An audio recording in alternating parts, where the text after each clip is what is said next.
This is going to be a masterclass in diet that can potentially heal from a traditional Chinese medicine point of view. You know, if you're having symptoms of a fast heart rate, anxiety, palpitations, or insomnia, you might have what the average person thinks of as adrenal fatigue, or properly called HPA axis dysregulation. If you don't see a medical practitioner, these symptoms often last 6 months to 2, 3, 4, or 5 years before the body will regulate itself naturally. A lot like a car that's been driving too fast on the highway, has overheated, and now you pull over and it's going to just take a couple hours to cool down. But in the meantime, there are some lifestyle practices you can do from a dietary point of view that can potentially help you speed up and accelerate this recovery, even if you don't see a medical practitioner. Hey guys, I'm Dr. Alex Heyne, board licensed doctor of acupuncture and traditional Chinese medicine, and author of the health book, Master the Day. So let's jump in.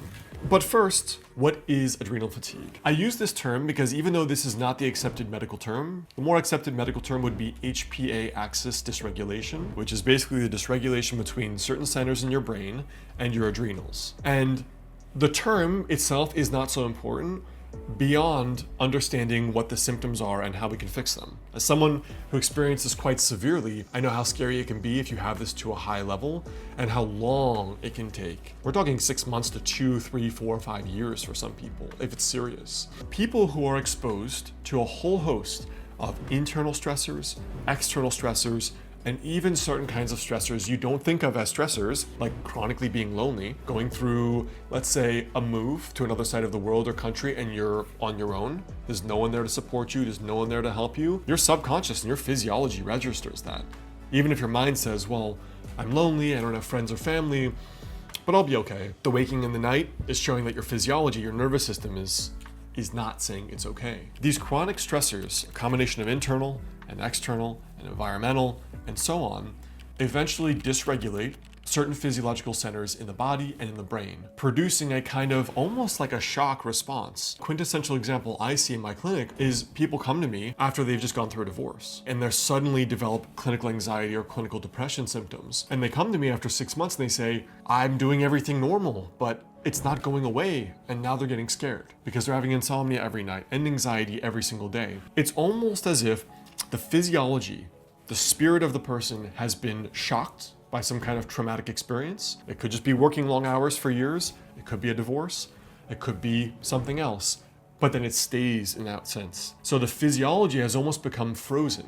This is the way I conceptualize it with my patients, that you've gone through typically chronic stressors always for years. It's very rarely just a 1-month stressor. A lot of the time people don't have social support when they're going through these things. And the nervous system gets revved up, but unlike a normal threat in the environment, like an aggressive driver that honks at you and your heart rate goes up, and you're fine 5 minutes later, these kinds of chronic stressors seriously dysregulate stress pathways in the brain and the body.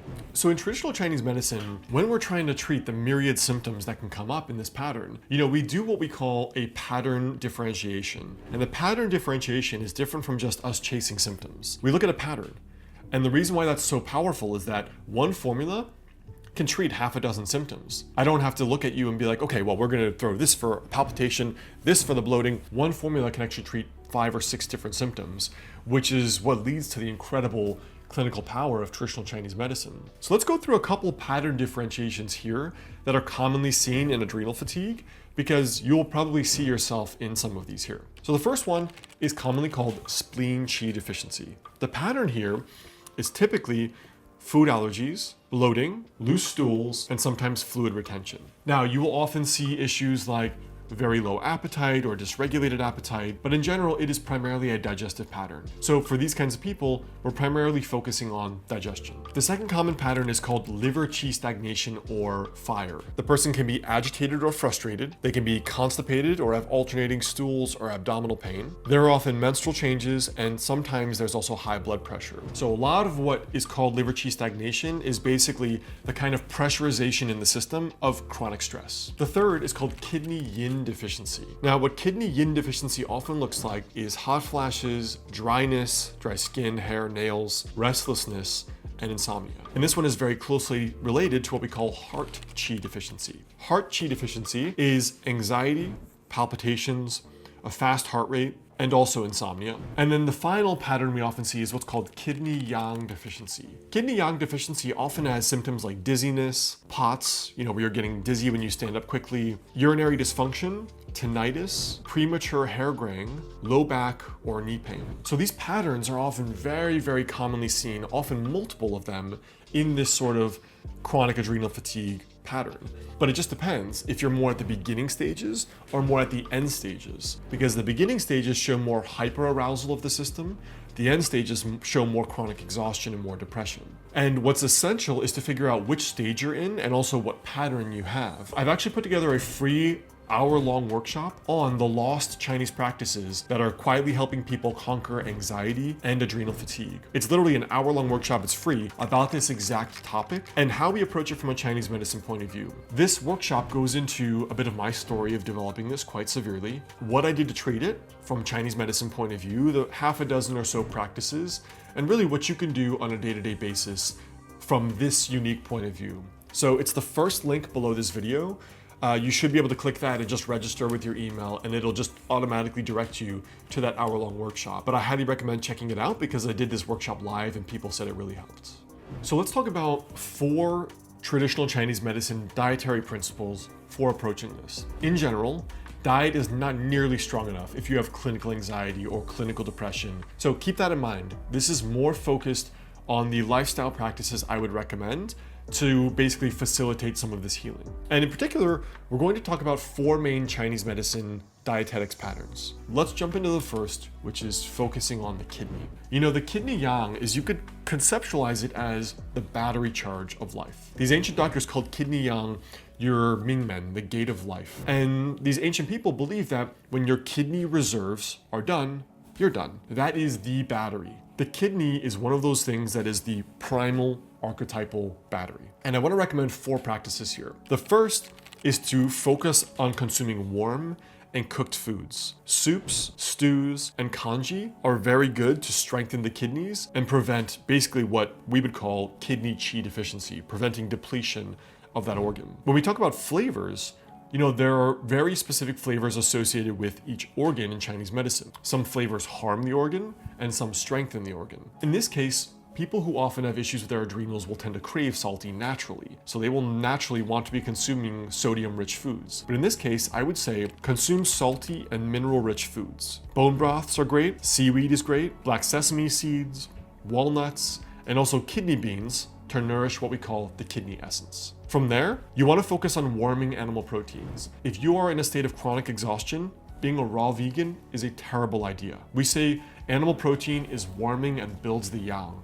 You want to focus on lamb, beef, chicken, duck, eggs, even organ meats if you can get them down, like kidney or liver, to restore depleted what we call yang qi, right? That battery charge. And then finally, you want to focus on warming spices. Typically when people have kidney yang deficiency, they have a very strong feeling of cold aversion. This is the natural phenomenon as people get older, even if they ran warm, when they hit their 60s or early 70s, as that gate of life, Mingmen, gets weak, one symptom or side effect is feeling cold more often. Consuming warming spices like ginger, cinnamon, nutmeg, clove, and fennel, but if, paradoxically, you have lots of dryness symptoms or you're very thirsty, don't try to consume as many warming spices. Now the second pattern is strengthening what we call spleen qi. Now this is basically strengthening your digestion. And most of the time when people come in with this, they either have SIBO, they have lots of bloating, gas, loose stools, or irregular stools. How do you build what we call spleen qi, which is really stomach acid, pancreatic enzymes, good absorption in the small intestine? The first one is focusing on easily digestible and what we call nourishing foods. Easily digestible are foods like congee, warm porridges, steamed or sauteed vegetables, root vegetables like sweet potatoes, carrots, and turnips. Secondarily, we say sweet foods strengthen the spleen. If you're diabetic, obviously you don't want to be eating sweets, but focusing on naturally sweet foods are really helpful. Naturally sweet foods typically are lots of kinds of starches. Brown rice, millet, oats, dates, figs, chestnuts are also very good for supporting what we call the spleen and preventing those sugar cravings. And then what I said earlier, staying far away from raw or cold foods. Ice cold drinks, smoothies, shakes that people commonly do, raw salads, dairy, and also excessive fruit, because we do say that will weaken spleen qi. Most of the time, this just produces a lot of gas and loose stools. The third pattern is that pattern of liver qi stagnation. This is like the person who gets constipated when they get really stressed, or the person who gets very frequent stools when they get really stressed, or they get headaches when they're stressed. So in this case, we want foods that regulate and help facilitate that stress response. The first pattern is focusing on green and slightly bitter foods. Bitters are very effective for promoting what we call liver qi movement. They're good for your gallbladder, and they're good for liver, they're good for fatty liver. So foods you can eat here are dandelion greens, watercress, mustard greens, and also celery, which will facilitate what we call liver qi movement. You know, biomedically, this mostly relates to gallbladder and liver function in that case. And it's also very good for reflux. The second pattern is focusing on sour foods in moderation. For example, lemon, apple cider vinegar, plums, and even certain kinds of fermented foods like miso or kimchi can also unblock what we call liver qi stagnation. The final pattern here is just focusing on certain herbs and teas that can help. Chrysanthemum tea is very good, as well as mint tea and goji berries are also very good to moderate that kind of tension that you feel in the nervous system. Goji is also a superfood, and we say it strengthens the liver yin, so it has some benefits for the eyes as well. And the fourth pattern is what we call nourishing the yin, or nourishing kidney yin, especially if there are lots of symptoms of heat or dryness or night sweats and that kind of thing. So in this case, what we want is number one, moistening foods, black sesame, almonds, pears, certain kinds of mushroom like snow fungus, tremella mushroom, as well as coconuts. The second thing is more yin nourishing proteins. If you have a lot of dryness, you want to be basically focusing on a little bit fattier cuts of meat. So you can have, for example, duck or pork, eggs, and even black beans. And then finally, if there is lots of this dryness you're experiencing or skin issues, focus on hydrating liquids. So you can have, for example, warm teas more often, soups and broths, and stay far away from caffeine and alcohol, which we say depletes the yin. This is primarily focused on the dietary principles, the dietetics behind the adrenals, or what we call adrenal fatigue, the whole pattern. But again, this is probably one of 6 practices I would recommend to actually clinically be able to resolve some of these symptoms. The rest I put together into this free 1-hour workshop. It's the first link right below this video. That'll just take you to a link to punch in your email to register, so you get a link to actually watch the video itself. But check that out. It's on the lost Chinese practices that are quietly helping people conquer anxiety and insomnia, and basically help this adrenal fatigue sort of pattern. And in it, I go through my story of what happened, basically the lessons and the learnings to help you, hopefully you're not that bad, and then the 5 or 6 Chinese medicine practices that you would definitely never hear in conventional medicine, but that will actually help you move along the road to healing this pattern. So make sure you check it out. It's the first link right below this video here. And also don't forget, guys, I work with a limited number of new patients every month in my clinic in Los Angeles, or virtually via telemedicine. So if you want to work with me one-to-one, just go to dralexheyne.com/clinic, or the phone number, the clinic email, and a booking link for a consultation or appointment is right below this video. And before you go, I have another great related video on anxiety and quote-unquote adrenal fatigue right up here.